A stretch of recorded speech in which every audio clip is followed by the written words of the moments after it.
જ્યાં પોતાના જ જણેલા બાળકોએ જેમને ઘરમાં જગ્યા ના આપી, તેઓએ અહીં મારા દિલમાં જગ્યા બનાવી.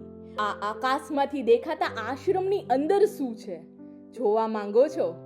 ઉપરથી જોતા જ આ એક શાંત ઇમારત લાગે, જાણે શહેરના શોરથી દૂર કોઈ એક નિર્દોષ ખૂણો. પરંતુ જ્યારે નજર ધીમે ધીમે નીચે ઉતરે ત્યારે સમજાય કે આ ઇમારત નથી, આ તો પોતાના જ સંતાનોથી હારી ગયેલા મા બાપનો સહારો છે. અહીંયા એક માં છે જેની વાતો ક્યારેય પૂરી જ નથી થતી.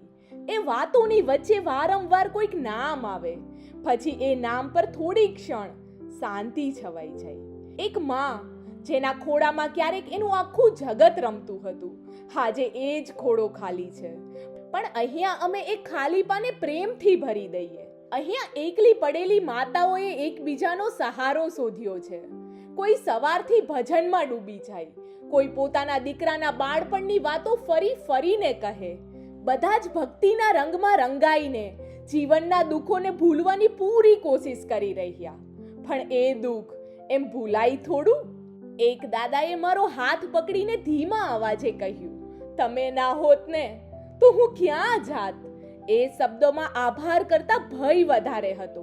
ફરી એકવાર અનાથ બની જવાનો, ફરી એકવાર એકલા પડી જવાનો ભય.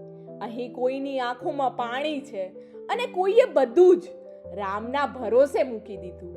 અને કોઈ 80 વર્ષની ઉંમરે પણ ભગવદ્ ગીતાના શ્લોકને માત્ર વાંચતા નથી, પણ જીવનમાં ઉતારવાનો પ્રયત્ન કરે છે. કારણ કે કદાચ હવે સમજાયું કે અપેક્ષા એ જ તો દુઃખનું કારણ છે. અહીંનો કલબલાટ ખાલી અવાજ નથી, એમાં અધૂરી વાતોનો ભાર છે.